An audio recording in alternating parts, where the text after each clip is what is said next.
तो बच्चों कैसे हैं आप सब? बहुत-बहुत स्वागत है आपका आज की इस वीडियो में।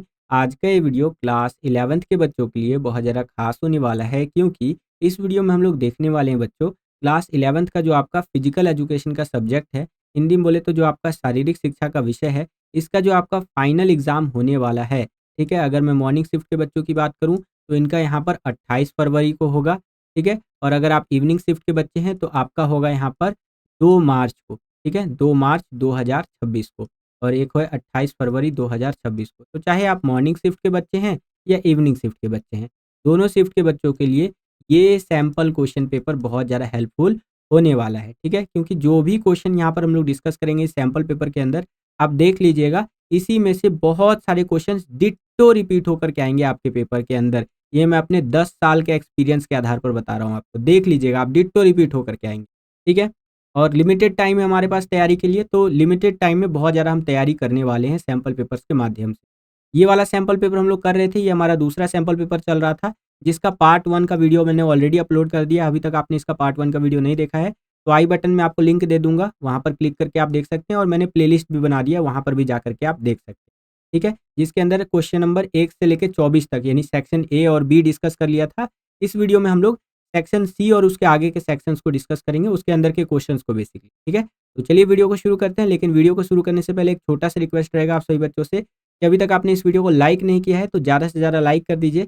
जितना ज़्यादा वीडियो को आप लाइक करते हैं, उतना ज़्यादा हमारा मोटिवेशन बढ़ता है इसी तरह की वीडियोज़ को बनाने के लिए। इस वीडियो पर हम लोग यहाँ पर 870 लाइक का टारगेट रखते हैं, ठीक है? तो ठोको लाइक और चलिए वीडियो को शुरू करते हैं। तो हम लोग आ गए हैं सेक्शन सी के अंदर, जिसको हिंदी में आप खंड सी भी बोलते हैं। और यहाँ पर पहला क्वेश्चन देखिए सेक्शन सी का, और इस क्वेश्चन पेपर का 25वां क्वेश्चन हमसे क्या पूछ रहा है कि योग निद्रा के कोई 3 फायदे लिखिए, ठीक है? तो सबसे पहले तो ये समझिए कि योग निद्रा होता क्या है, इसको करते कैसे हैं। तो यहाँ पर आप देख सकते हैं एक मैंने पीडीएफ खोल रखा है, जिसके अंदर योग निद्रा करती हुई एक लड़की को दिखाया गया है। इस तरह से योग निद्रा की जाती है बच्चों, ठीक है? आप यहाँ पर देख सकते हैं।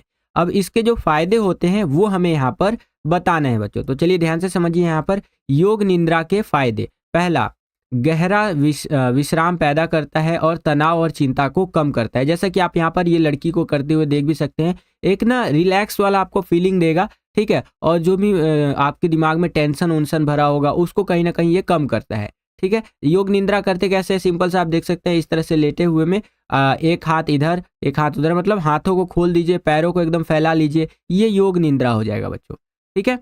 चलिए, डिप्रेशन व्यवसायों को कम करता है ये। दर्द और दवाओं पर निर्भरता कम करता है। अगर कोई व्यक्ति दर्द है, मतलब किसी व्यक्ति को किसी चीज़ का दर्द है, चाहे वो पीठ का दर्द हो, हाथों का दर्द है, तो उसको कहीं ना कहीं कम करेगा। और दवाओं पर निर्भरता जो रहती है लोगों की, यार आज एक दवाई खा लेता हूँ, आज ये दवाई खा लेता हूँ, ये मेरे को दर्द हो रहा है ना, तो उस पर कहीं ना कहीं निर्भरता को ये कम करता है, डिपेंडेंसी को कम करता है। और भारत के अंदर मैंने अक्सर ये देखा है लोगों को कि थोड़ा सा भी बुखार सर्दी जुकाम लगता है तो तुरंत एक पैरासीटामोल खा लेते हैं, ठीक है? हालांकि उनको इंस्टेंटली तो रिलीफ मिल जाता है, लेकिन लॉन्ग टर्म में देखा जाए तो इसके काफ़ी जो है सो कि खराबियां भी रहती है, जो हमारे शरीर के लिए हमें देखने को मिलती है, ठीक है? तो अगर योग निद्रा व्यक्ति करते हैं दिन में 1 या 2 बार, तो इससे कहीं ना कहीं उनकी दवाओं पर निर्भरता कम होती है और ओवरऑल बॉडी के अंदर हमें इंप्रूवमेंट देखने को मिलती है, ठीक है?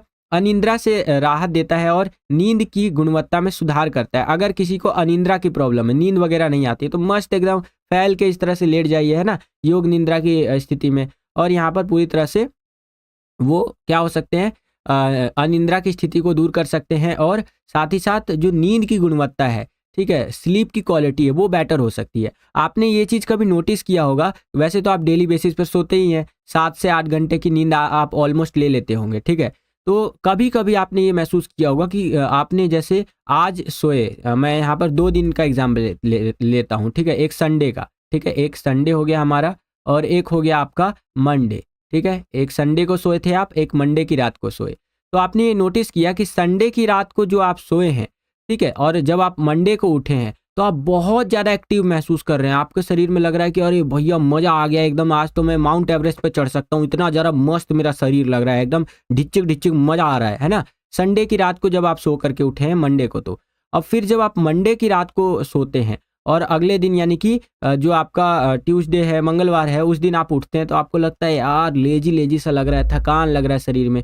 तो ऐसा इसलिए होता है बच्चों कि जब रात को हम एक अच्छी नींद लेते हैं जिसको क्वालिटी स्लीप कहा जाता है, तो अगले दिन हम बहुत ज़्यादा फ्रेश महसूस करते हैं। ठीक है, क्वालिटी नींद जो होता है उसमें एकदम हम डीप स्लीप वगैरह में सोते हैं, बिल्कुल गहराई से एकदम सोते हैं ना, वो बोलते हैं ना कि एकदम गहरी नींद में सोना, तो वैसी नींद जब हम लेते हैं तो हमारा शरीर पूरी तरह से रिलैक्स हो जाता है। और जब हम वैसी नींद नहीं लेते हैं तो अगले दिन हमारा शरीर क्या होता है, थका थका सा महसूस करता है। समझ रहे हैं आप? इस तरह से आप समझ सकते हैं। आशा करता हूँ आपको समझ में आया होगा। और यहाँ पर 5वां पॉइंट देखिए क्या लिखा हुआ है कि सीखने की क्षमता और नए कौशल के अधिग्रहण में सुधार करता है ये। योग निद्रा जो होता है बच्चों, ये हमारी सीखने की जो क्षमता है, लर्निंग कैपेसिटी है, और जो स्किल्स वगैरह है, नए स्किल्स को हम जिस तरह से एक्वायर करते हैं, ठीक है, उसमें कहीं ना कहीं इंप्रूवमेंट ला करके हमें दिखाता है बच्चों। सेम यही क्वेश्चन इंग्लिश मीडियम में इस तरह से रहेगा। यहाँ पर आप देख सकते हैं, राइट एनी 3 बेनिफिट्स ऑफ योग निद्रा, एंड आंसर आपको इस प्रकार से लिखते हुए चलना है। ये आप अपनी स्क्रीन पर देख सकते हैं बच्चों। वीडियो में आगे बढ़ने से पहले एक इंपॉर्टेंट इन्फॉर्मेशन है बच्चों, तो बड़े ध्यान से समझिएगा। अगर आप अपने फाइनल एग्जाम 2026 की तैयारी को नेक्स्ट लेवल पर ले जाना चाहते हैं और उन बच्चों की कैटेगरी में यहाँ पर शामिल होना चाहते हैं जो लास्ट टाइम पे भी तैयारी करके अपने फाइनल एग्जाम्स के अंदर बहुत अच्छे मार्क्स स्कोर करते हैं, तो आप हमारे द्वारा बनाए गए सैंपल क्वेश्चन पेपर्स को ले सकते हैं। जैसे अभी आपका फिजिकल एजुकेशन का पेपर होने वाला है, आपके पास 1 दिन का समय है। ठीक है, आज जब मैं वीडियो शूट कर रहा हूँ तो आज है 26 फरवरी, कल 27 तारीख हो जाएगा और परसों एग्जाम है आप। तो अगर आप 1 दिन में भी एक टॉपर बनना चाहते हैं तो इन सैंपल पेपर्स को ले सकते हैं। हमने हर एक सब्जेक्ट के 10-10 सैंपल पेपर बना दिए हैं विद सॉल्यूशन के साथ, हिंदी और इंग्लिश दोनों ही मीडियम के अंदर। ठीक है, और इन सैंपल पेपर्स के अंदर ना पूरे सिलेबस का आपको निचोड़ मिलेगा। ऐसे ऐसे क्वेश्चंस मिलेंगे बच्चों जो हर साल के पेपर में आते ही आते हैं। ठीक है, तो ऑलरेडी हजारों बच्चे सैंपल पेपर्स ले रहे हैं और टॉपर बन रहे हैं, तो आप भी बनिए। स्क्रीन पर जो आपको व्हाट्सएप नंबर दिख रहा है इस पर कॉन्टैक्ट कीजिए, सैंपल पेपर्स को लीजिए 50% के डिस्काउंटेड रेट पर और अपने फाइनल एग्जाम की तैयारी को नेक्स्ट लेवल पर लेकर के जाइए बच्चों। ठीक है, चलिए वीडियो में आगे बढ़ते हैं। अब हम लोग आ गए हैं 26वें क्वेश्चन के अंदर। यहाँ पर 26वां क्वेश्चन देखिए बच्चों, हमसे क्या पूछ रहा है कि शारीरिक शिक्षा के कोई 3 उद्देश्य लिखिए। ठीक है, सेम यही क्वेश्चन इंग्लिश मीडियम में इस तरह से रहेगा। यहाँ पर आप देख सकते हैं कि right any 3 objectives of physical education. तो जो शारीरिक शिक्षा हम लोग पढ़ते हैं उसका उद्देश्य क्या होता है। ठीक है, जैसे कि अभी आप पढ़ाई कर रहे हैं तो आपका उद्देश्य है कि आप अपने फाइनल एग्जाम्स के अंदर अच्छे मार्क्स स्कोर करें। तो उसी तरह से जो शारीरिक शिक्षा हम लोग पढ़ते हैं तो उसका उद्देश्य बताना है। अब 3 उद्देश्य पूछा है, मैंने यहाँ पर 4 लिख करके आपको बता रखा है। सबसे पहला उद्देश्य आप लिखेंगे कि ईराना लक्ष्य जो है सो कि रावागिन विकास करना। ठीक है, अब आप बोलेंगे सर जी ये रावागिन विकास क्या होता है, तो इसका मतलब होता है बच्चों होलिस्टिक डेवलपमेंट, यानी कि समग्र विकास। क्या मतलब होता है बच्चों? समग्र विकास। ठीक है, यानी कि एक बच्चे के अंदर हर तरह से हमें विकास देखने को मिलता है, जब जिसमें आपका यहाँ पर भावात्मक रूप से विकास आ जाता है। ठीक है, उसका आप यहाँ पर ले लीजिए सामाजिक रूप से विकास हो रहा होता है। ठीक है, और भी आपका यहाँ पर अदर जो डेवलपमेंट्स होते हैं, यानी हर तरह का जो डेवलपमेंट होता है बच्चे के अंदर, वो कहीं ना कहीं शारीरिक शिक्षा के उद्देश्यों के अंदर हम लिख सकते हैं। ठीक है, तो शारीरिक शिक्षा जो होता है बच्चों, उसका एक उद्देश्य होता है बच्चे के अंदर समग्र विकास का यहाँ पर वो करना। ठीक है, समग्र विकास करना, बच्चे का होलिस्टिक डेवलपमेंट करना। ठीक है बच्चों, सेकंड पॉइंट में आप लिखेंगे प्रत्येक बालक को शारीरिक, मानसिक और भावात्मक, आध्यात्मिक तथा सामाजिक रूप से विकसित तथा स्वस्थ बनाना। यही चीज जो मैंने आपको बताया, ये होता है शारीरिक शिक्षा का उद्देश्य।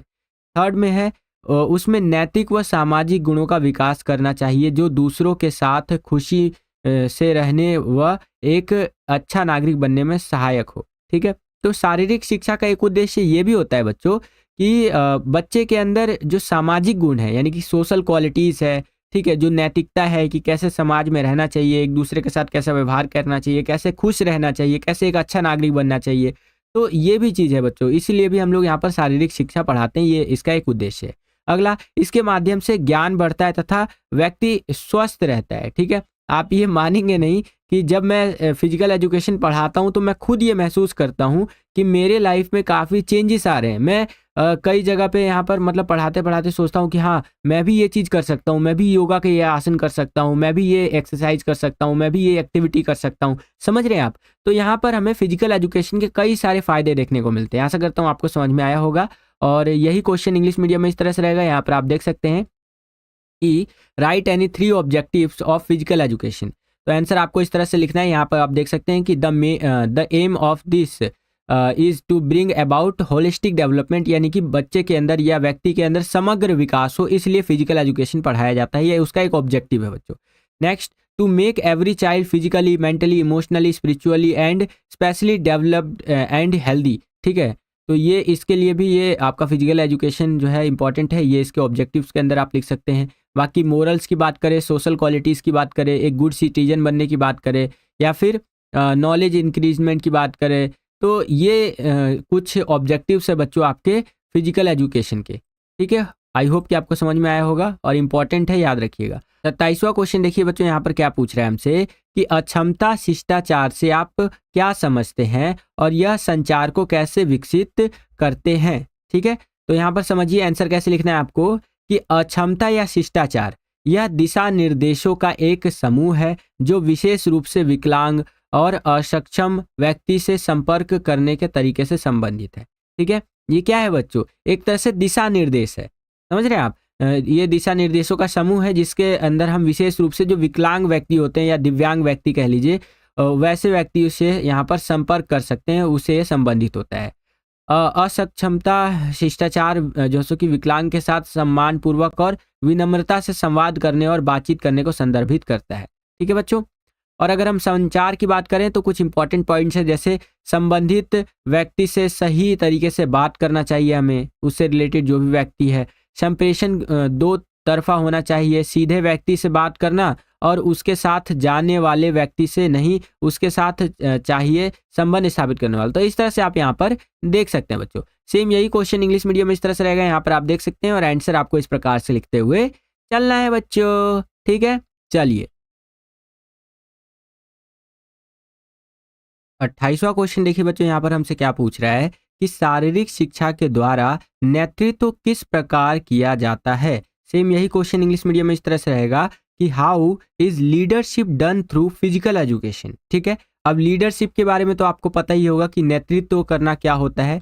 एग्जाम्पल के लिए मैं आपको बता देता हूँ कि आपकी जो क्लास होती है, ठीक है, आपकी क्लास में जो मॉनिटर होता है वो आपकी क्लास का यहाँ पर एक तरह से लीडर होता है। ठीक है, अगर मान लीजिए कि स्पोर्ट्स का पीरियड है, गेम का यहाँ पर पीरियड है और आप ग्राउंड में जा रहे हैं गेम खेलने के लिए, तो आपकी क्लास के जितने भी बच्चे हैं सभी को लाइन लगा करके ले जाने की जिम्मेदारी किसकी होगी, मॉनिटर की होगी। ठीक है, तो मॉनिटर यहाँ पर क्या हुआ, आपका लीडर हुआ। ठीक है, उसने आपका नेतृत्व किया, लीडरशिप की, ताकि आप क्लास से लेकर के ग्राउंड में जाकर के अपना जो भी गेम का पीरियड है उसको एंजॉय कर सके। तो उसी तरह से यहाँ पर एक क्वेश्चन हमसे ये पूछा है कि शारीरिक शिक्षा जब हम पढ़ते हैं तो इसके द्वारा नेतृत्व किस प्रकार किया जाता है, लीडरशिप किस तरह से की जाती है, वो हमें बताना है। तो देखिए, नेतृत्व यानी कि लीडरशिप जैसे कि मॉन्टगोमरी के द्वारा या अनुसार कह लीजिए, किसी विशिष्ट उद्देश्य के लिए व्यक्तियों को इकट्ठा करने की इच्छा तथा योग्यता को ही नेतृत्व कहा जाता है। ठीक है, किसी भी विशेष या विशिष्ट उद्देश्य के लिए जब हम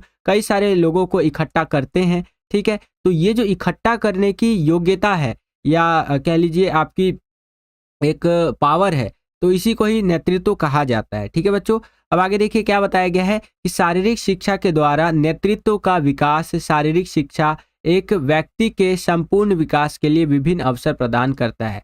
ठीक है, तो अगर यहाँ पर हम बात करें शारीरिक शिक्षा के द्वारा जो नेतृत्व का विकास होता है, वो एक व्यक्ति के ओवरऑल डेवलपमेंट में बहुत ज़्यादा इंपॉर्टेंट रोल प्ले करता है।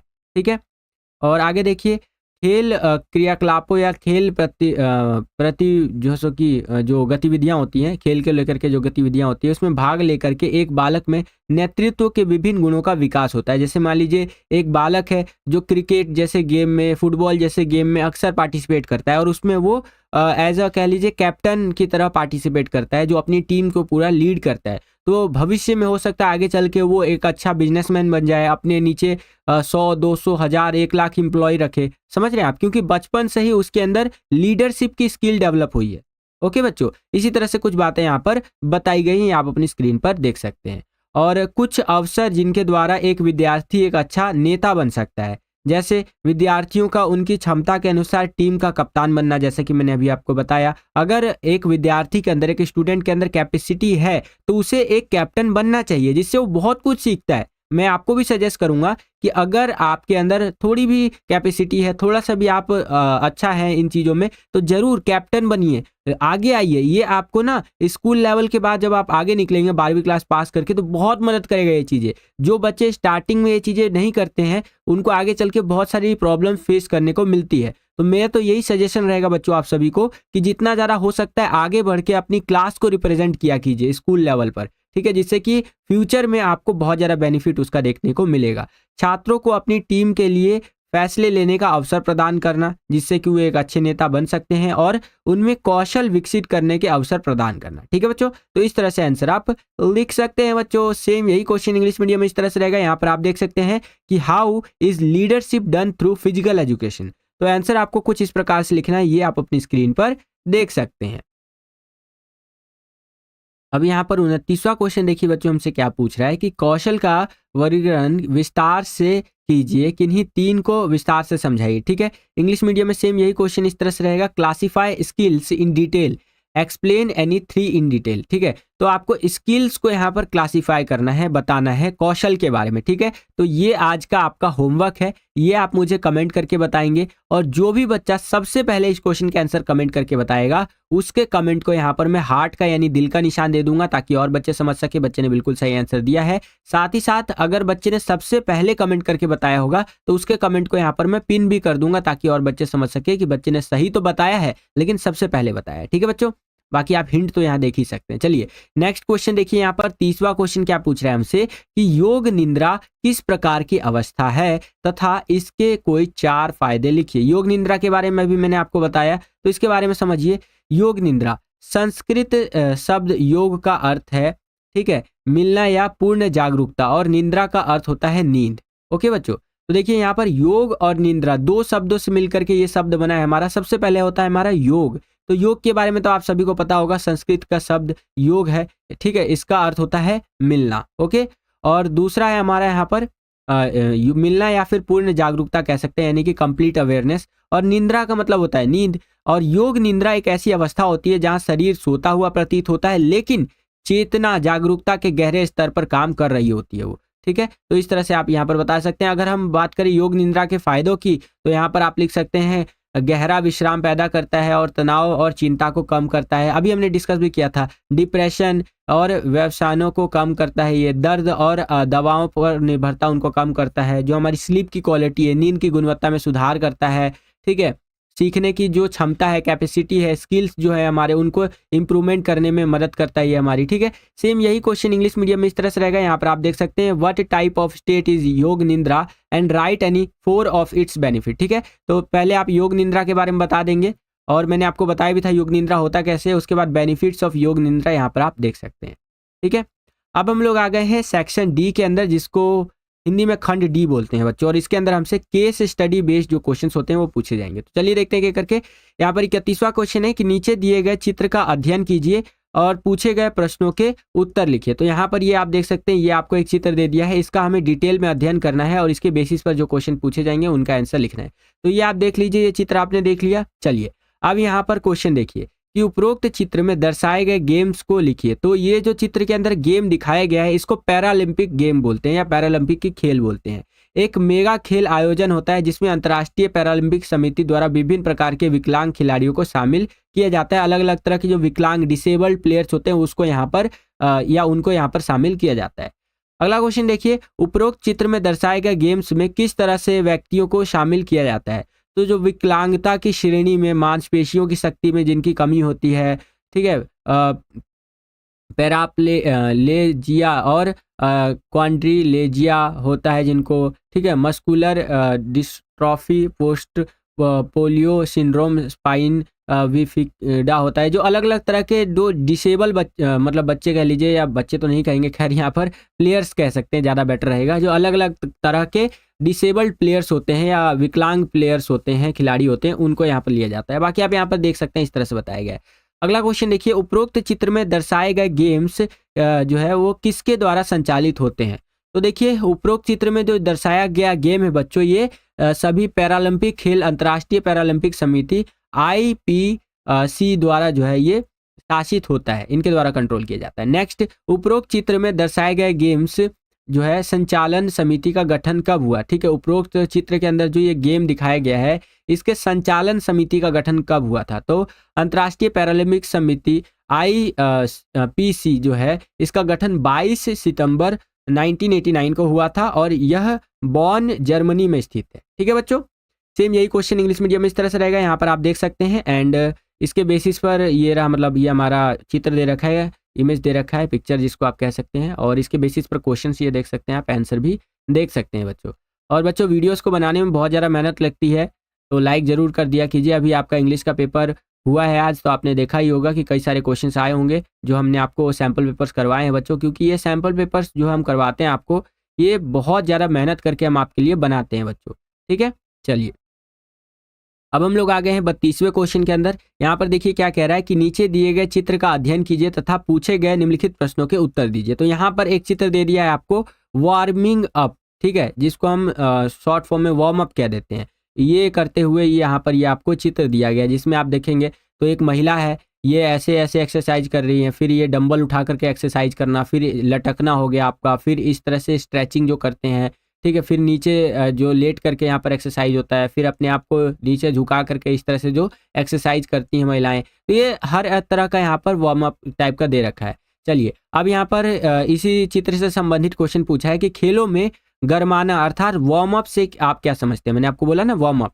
चलिए तो देखिए, गरमाना जिसे वार्म अप भी कहते हैं, एक कम अवधि की जो सो की गतिविधि होती है, जो कि किसी भी गंभीर एवं निपुणतापूर्ण गतिविधि करने से पहले की जाती है। अतः हम कह सकते हैं कि गरमाना एक प्रारंभिक तैयारी की प्रक्रिया है, जिसके परिणाम स्वरूप खिलाड़ी शरीर के क्रियात्मक एवं मनोवैज्ञानिक रूप से मुख्य क्रिया के लिए तैयार हो जाते हैं। जैसे आप देखते होंगे कि जिम के अंदर बॉडी बिल्डर जो आते हैं, जो हैवी वेट लिफ्टर होते हैं, बड़ा बड़ा डंबल उठाते हैं, बड़े बड़े हैवी वेट उठाते हैं, तो वो ना हैवी वेट ऐसे नहीं कि हाँ सो के उठ के गए और हैवी वेट उठा लिया, 100 किलो का, 200 किलो का, 300 किलो का ऐसे उठा लिया, नहीं, वो जाते हैं जिम के अंदर, पहले वार्म अप करते हैं, थोड़ा सा स्ट्रेचिंग करते हैं, थोड़ा सा हिलाते डुलाते हैं शरीर को, इधर उधर ऐसे करते हैं ना, थोड़ा सा पुशअप वगैरह मार लिया, थोड़ी रनिंग कर ली, जिससे कि उनका शरीर गर्म हो जाता है। शरीर गर्म होने का मतलब यह है कि सभी जो मांसपेशियां हैं वो थोड़ा सा ना एक्टिव हो जाती है हमारी। ठीक है, जब थोड़ा सा वार्म अप हमने कर लिया तो एकदम मस्त जिम दे शौकीन हैवी वेट मारते, जिम दे शौकीन हैवी वेट मारते, एकदम उठाइए वेट, एकदम मारिए, जिम मस्त कीजिए, जिम विम। और आप में से भी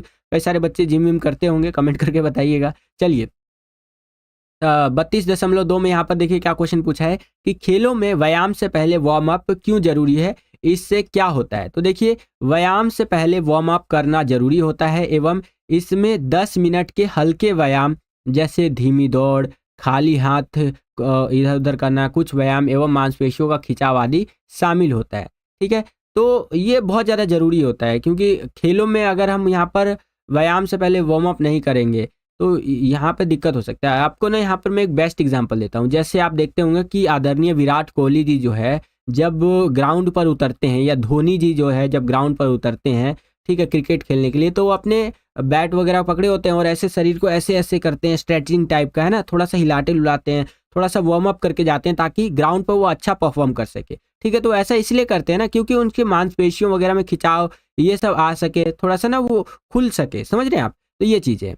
अगला क्वेश्चन देखिए, खेलों के लिए जॉगिंग या धीरे धीरे दौड़ने का वर्णन कीजिए। ठीक है, तो जॉगिंग जिसे आप धीरे धीरे दौड़ना कहेंगे, प्रत्येक खिलाड़ी को अपने शारीरिक क्षमता या शरीर के अनुसार धीमी गति से दौड़ना चाहिए। शरीर को भली भांति गरमाने के लिए 5 से 140 मिनट तक दौड़ना चाहिए। ठीक है, अगर आपको बॉडी को पूरी तरह से गर्म करना है तो आपको कम से कम 5 मिनट या ज़्यादा से ज़्यादा 140 मिनट तक आपको दौड़ना चाहिए, अपनी बॉडी की कैपेसिटी के हिसाब से कि आपका बॉडी का कैपेसिटी कैसा है। अगर आप पतले दुबले हैं तो आपको ज़्यादा इतना दौड़वा भागी नहीं करना चाहिए। अगर आप थोड़े से मोटे हैं, थोड़े से ना इस तरह से फैटी है, तो आपको थोड़ा ज़्यादा दौड़ना भागना चाहिए, जिससे कि आपका बॉडी जो है ओवरऑल फैट से मुक्ति पा सके और आप अच्छा से यहाँ पर गर्म हो सके। ठीक है, चलिए अगला क्वेश्चन देखिए, खेलों में गरमाना अर्थात वार्म अप के 2 महत्व लिखिए। तो देखिए, अगर हम खेलों में गरमाते हैं यानी वार्म अप करते हैं तो इसके कई सारे महत्व हैं, जिसमें से आप लिख सकते हैं शरीर के तापमान में वृद्धि होती है, तंत्रिका आवेग की गति में वृद्धि होती है, लचीलापन बढ़ता है इससे। हाँ, ये एक चीज़ बहुत इंपॉर्टेंट है, फ्लैक्सिबिलिटी।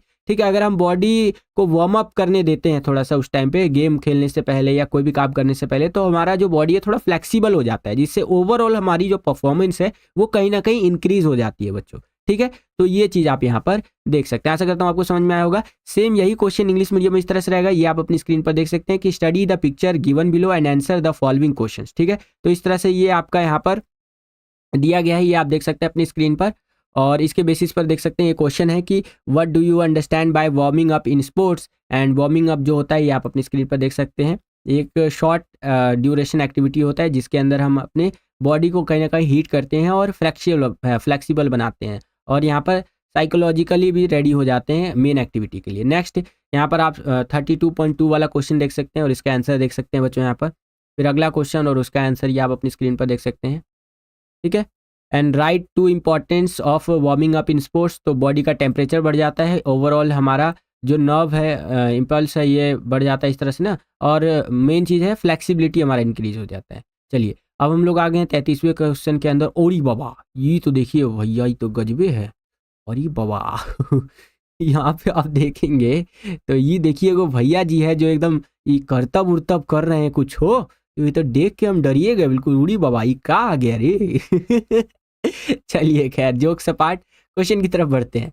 यहाँ पर 33वां क्वेश्चन अगेन वही बोल रहा है कि चित्र को हमें ध्यान से देखना है और इसके आधार पर जो प्रश्न हमसे पूछे जाएंगे उसका उत्तर हमें देना है।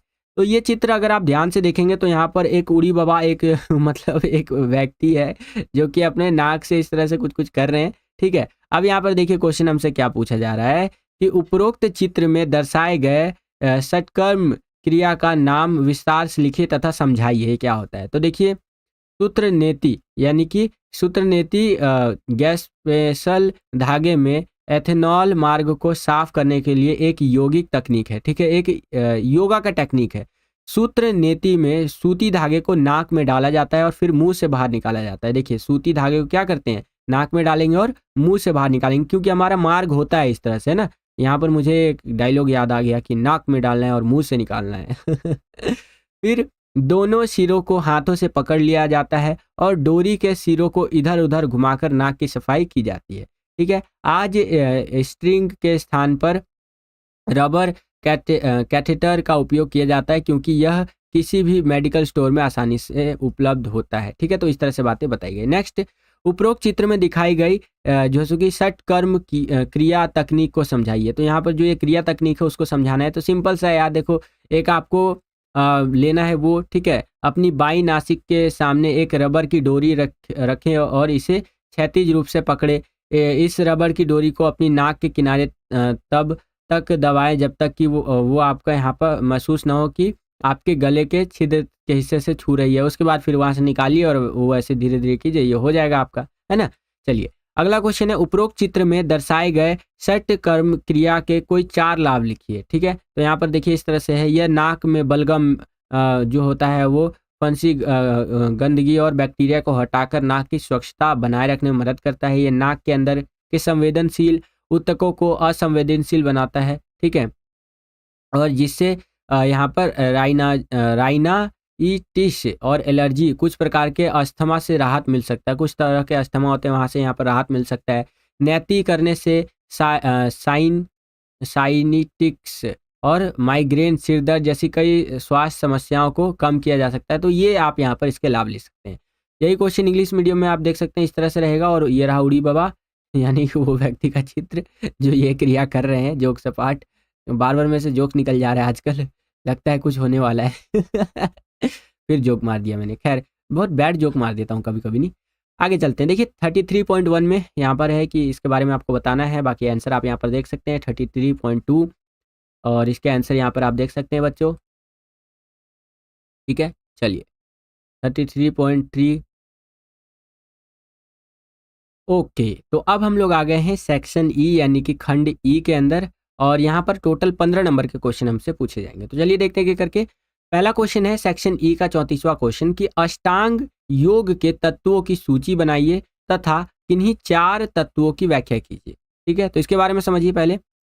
योग के तत्वों का वर्णन अष्टांग योग के रूप में किया जा सकता है। योग के जो तत्व होते हैं, डिफरेंट एलिमेंट्स होते हैं योगा के, तो उसको हम लोग अष्टांग योग के रूप में उसका वर्णन कर सकते हैं। ठीक है, और अष्ट का अर्थ होता है 8 और अंग का अर्थ होता है अवयव या शाखा से। इस प्रकार अष्टांग योग का अर्थ होता है 8 अंगों का योग, यानी हमारी जो 8 अंग है, ठीक है, उनका जो योगा होता है उसको हम लोग अष्टांग कह सकते हैं बच्चों।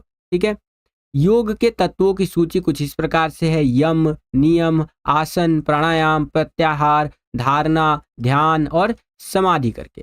ठीक है, आगे चले तो योग के तत्वों का वर्णन है हमारे जो अभी मैंने आपको बताया शॉर्ट में, अब उसको पूरा एक्सप्लेन कर रखा है। यम का अर्थ होता है इंद्रियों एवं मन को हिस्सा आदि अशुभ भावों से हटाकर आत्म केंद्रित किया जाए। अहिंसा, सत्य, असत्य, ब्रह्मचर्य तथा अपरिग्रह, ये 5 यम है। ठीक है, फिर नियम होते हैं, इसका अर्थ होता है योगी को शौच, संतोष, स्वाध्याय तथा ईश्वर यहाँ पर प्रणिधान करना ही होगा। ठीक है, और इसी तरह से फिर आपका आराम आ जाता है, फिर प्राणायाम आ जाता है। तो ये सारा यहाँ पर डिटेल में एक्सप्लेन करके आपको बताया गया है बच्चों। सेम यही क्वेश्चन इंग्लिश मीडियम में इस तरह से रहेगा, यहाँ पर आप देख सकते हैं। एंड आंसर आपको इस प्रकार से लिखते हुए चलना है बच्चों।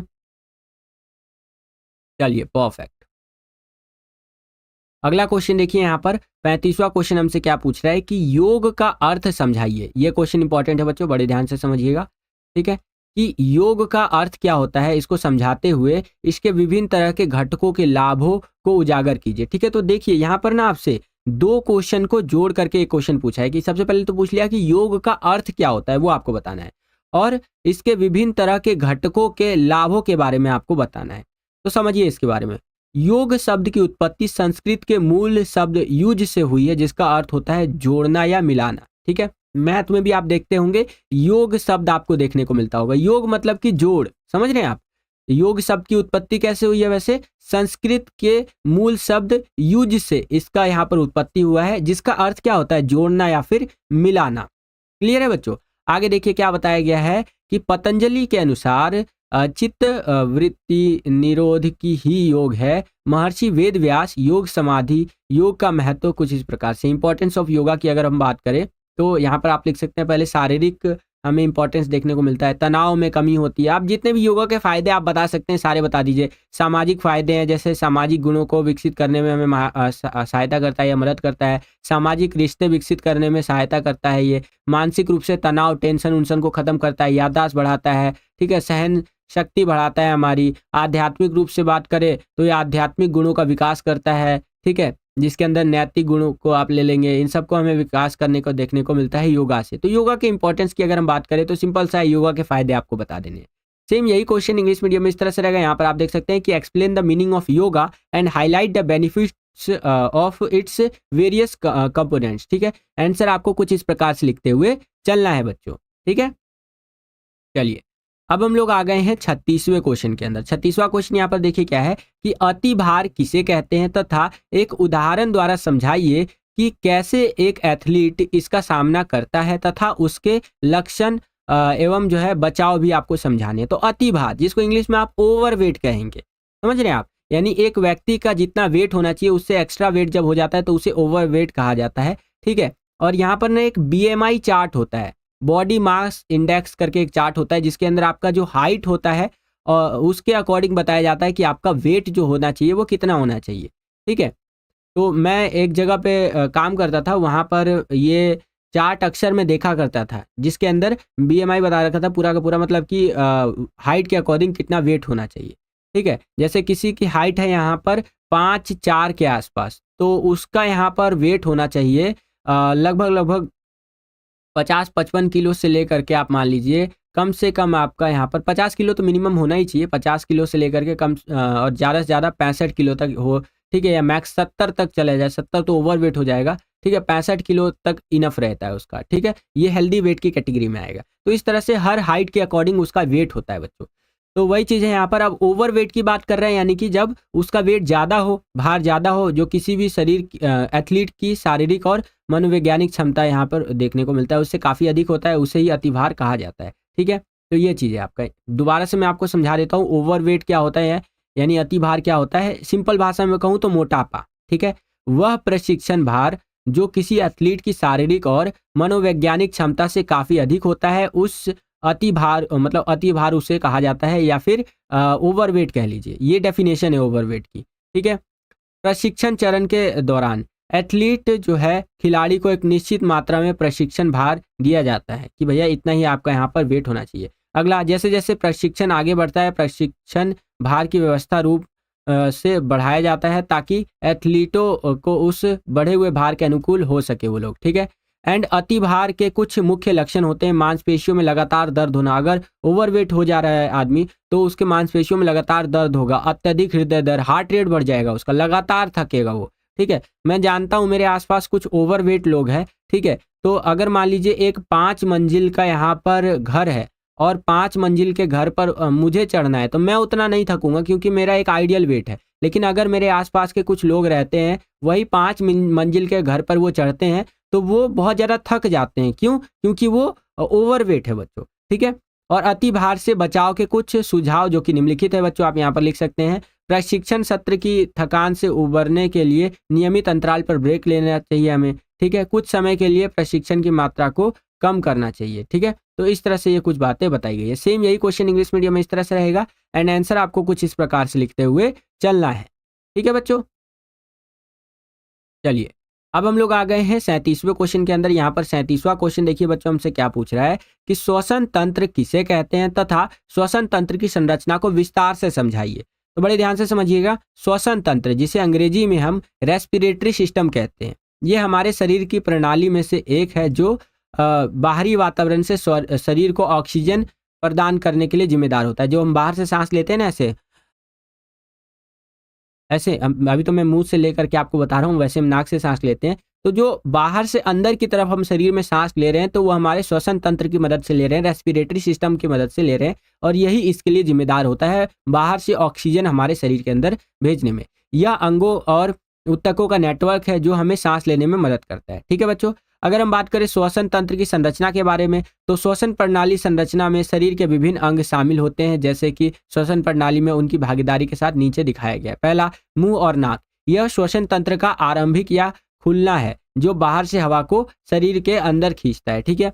99% हम यहाँ पर नाक से ही सांस लेते हैं। 1% कभी कभी क्या होता है कि हमें अगर सर्दी वगैरह है तो हम मुंह से सांस ले लेते हैं। तो दोनों मार्गों से हम सांस ले सकते हैं, लेकिन भगवान ने बनाया है हमें नाक से सांस लेने के लिए, ठीक है। उसके बहुत सारे रीजंस होते हैं। अगला, साइनस। यह नाक की हड्डी का खोखला क्षेत्र होता है और यह हवा के तापमान और आर्द्रता को नियंत्रित करने में मदद करता है जिससे हम अंदर लेते हैं, ठीक है। तो जो हम हवा अंदर ले रहे हैं, ऐसा नहीं कि वो डायरेक्ट चला जा रहा है अंदर, नहीं, वहां पर हमारे नाक के अंदर ना बहुत सारा मैकेनिज्म प्राकृतिक रूप से दिया गया है भगवान की तरफ से। जो हमारा शरीर बनाया गया ना, तो ऐसा बनाया ही गया है कि जो हम हवा अंदर लेते हैं उसको एक टेम्परेचर पे अंदर जो है हमारा शरीर जाने देता है, ठीक है। तो वो सब देख रेख कौन करता है? साइनस करता है, जो हमारे नाक का ही एक हड्डी का खोखला क्षेत्र होता है। अगला होता है ग्रसनी या गला। ग्रसनी नाक और मुंह और श्वास नली यानी कि विंड पाइप के बीच एक संपर्क सेतु का काम करता है। अगला होता है हमारा ट्रेकिया। इसे 10 से 13 सेंटीमीटर लंबाई के साथ विंड पाइप के रूप में भी जाना जाता है। यह ग्रासनी और वोल्कियन नालियों से जुड़ा होता है। और अगला होता है हमारा ब्रोंकियल ट्यूब। यह नीचे की ओर श्वास नली से जुड़ी है और आगे 2 भागों में विभाजित हो जाती है जो प्रत्येक फेफड़े में जुड़ती है। एंड लास्ट में हमारा फेफड़ा। फेफड़े श्वसन तंत्र के प्रमुख अंग होते हैं और इनकी संख्या 2 होती है। फेफड़े हवा से ऑक्सीजन को हटाने और इसे रक्त में भेजने के लिए जिम्मेदार होते हैं बच्चों, ठीक है। तो हवा से ऑक्सीजन हटाओ और इसे रक्त में भेजो, इस तरह से इसके लिए फेफड़े जिम्मेदार होते हैं। सेम यही क्वेश्चन इंग्लिश मीडियम में इस तरह से रहेगा। यहाँ पर आप देख सकते हैं कि what is respiratory system and explain the structure of respiratory system in detail. तो आंसर आपको इस प्रकार से लिखते हुए चलना है, यह आप अपनी स्क्रीन पर देख सकते हैं बच्चों।